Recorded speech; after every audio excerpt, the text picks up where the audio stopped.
The 2025 Heisman Trophy finalists have been announced, and we are going to take a look at each of the finalists and also talk about who should win the Heisman Trophy. Indiana's Fernando Mendoza, Vanderbilt's Diego Pavia, Ohio State's Julian Sayin, and Notre Dame's Jeremiyah Love are all the finalists for this year's Heisman. We're not going to talk about who should be with them, but we're going to talk about who should win it between these four.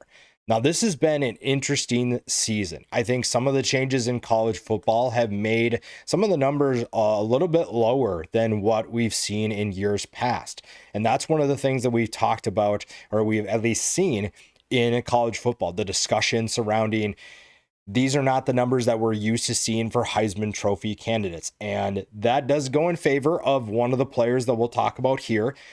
But I also think that this has just been a different season. There's also reasons why some of these guys do not have the numbers that they usually do. And there's also narratives that we have to worry about. If you don't think that the voters are swayed by narratives or like certain things about certain narratives, then I think that that's the wrong way to think. I think there's very much some influence when it comes to that.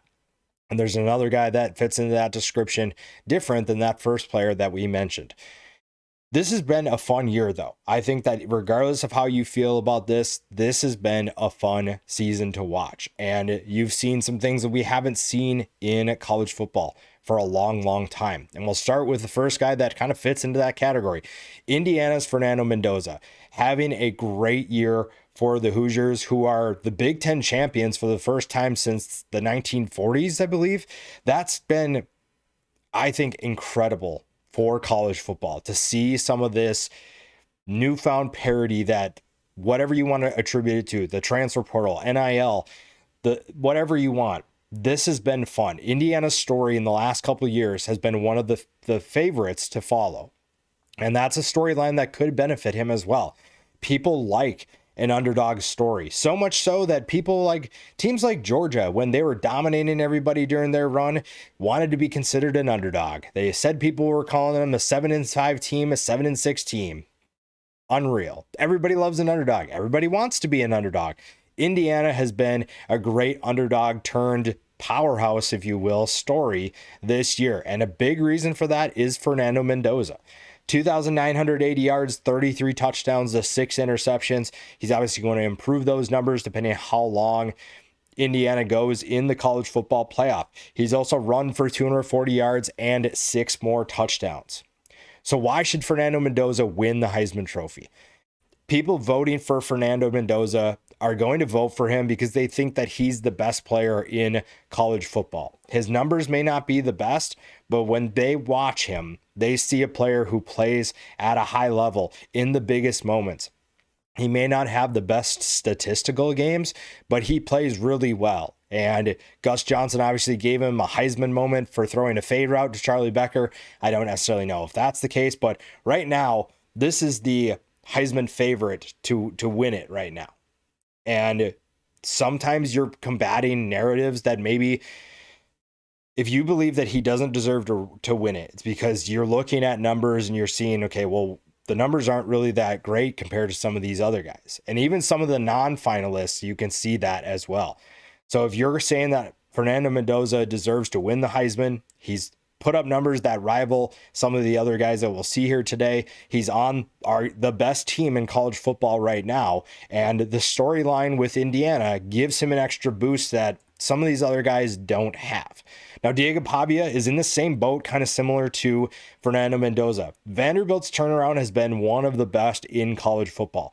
Clark Lee is getting overshadowed by Curt Cignetti, but deserves just as much credit. And his quarterback has been a big reason why. His route to Vanderbilt has been a great story. And I think a lot of people are going to give him a lot of credit for that. 3,192 yards for him on the season, 27 touchdowns to 8 interceptions. So if you're knocking him compared to Fernando Mendoza, that is one area where his touchdown to interception ratio isn't as good. However, he's run for 826 yards and 9 touchdowns. So this is a guy who is put up numbers. The storyline surrounding him, his story specifically, his team's storyline, those are two things that go in his favor. Vanderbilt is a 10-win team. Now, why wouldn't he win the Heisman Trophy? I think when you're looking at Vanderbilt not making the college football playoff, that's obviously kind of a knock on him, whether you want it to be or not. It's really hard for me to look at it and give an individual award considering team's success sometimes, because I think that gets taken into account too much. When you look at what Fernando Mendoza has done for Indiana and what Diego Pavia has done for Vanderbilt, I would argue that those two are just as equal. If anything, Diego Pavia's done more for Vanderbilt, in my opinion, than Fernando Mendoza's done for Indiana in terms of improvement. Yes, Indiana's ceiling is higher than Vanderbilt's, but where Vanderbilt came from to where they are now, I think Diego Pavia deserves a lot of credit for that as well. Fernando Mendoza is taking over a team that was already good and making it a better team. Deserves a lot of credit, but Pavia deserves that. So if you're into storylines, that's really why Pavia should be the winner there. Gives him the edge, if you will. Julian Sayin, this is a little bit tougher argument because a lot of people are going to consider the loss to Indiana. The fact that the Buckeyes lost to the Hoosiers kind of gives or puts Julian Sayin in a little bit of a disadvantage. 3,323 yards, though, 31 touchdowns to 6 interceptions. So again, just 2 touchdowns less than Mendoza. He's also not a factor as a runner, so he doesn't have the rushing stats to complement that. So you're purely looking on passing stats, and it's been fun to watch him. I think that he's a very good quarterback. Does he have the arm talent of some of these other quarterbacks in college football?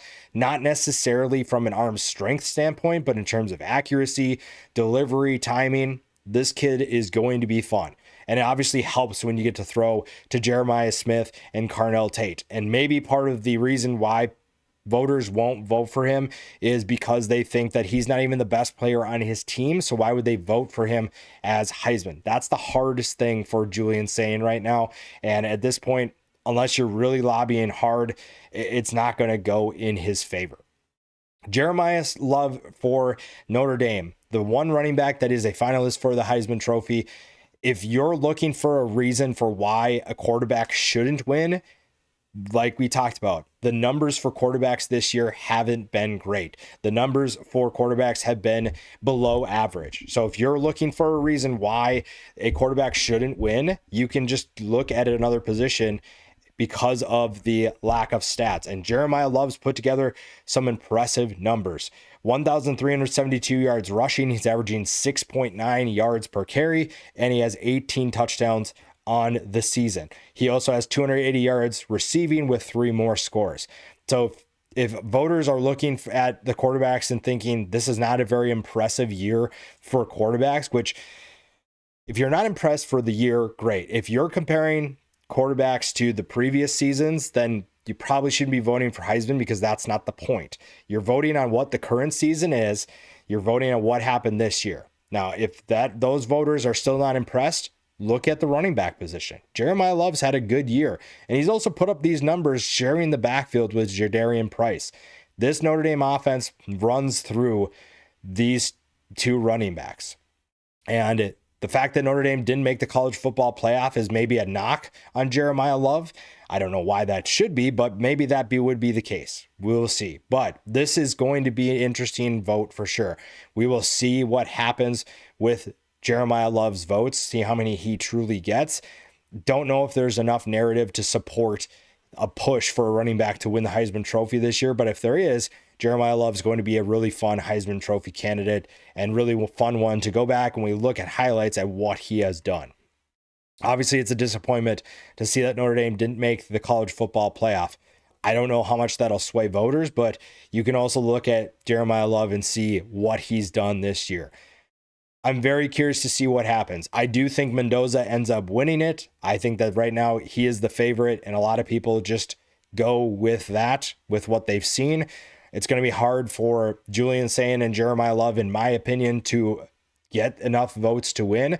Pavia is the only one who I think has a chance to challenge Mendoza. But right now, with what we've seen, you have two guys that are on programs that have been traditionally bad in college football at the top of the sport to win one of the most prestigious awards in the game. That's going to be a great storyline regardless of who wins it. It's going to be super fun. And then we get to watch the college football playoff after that.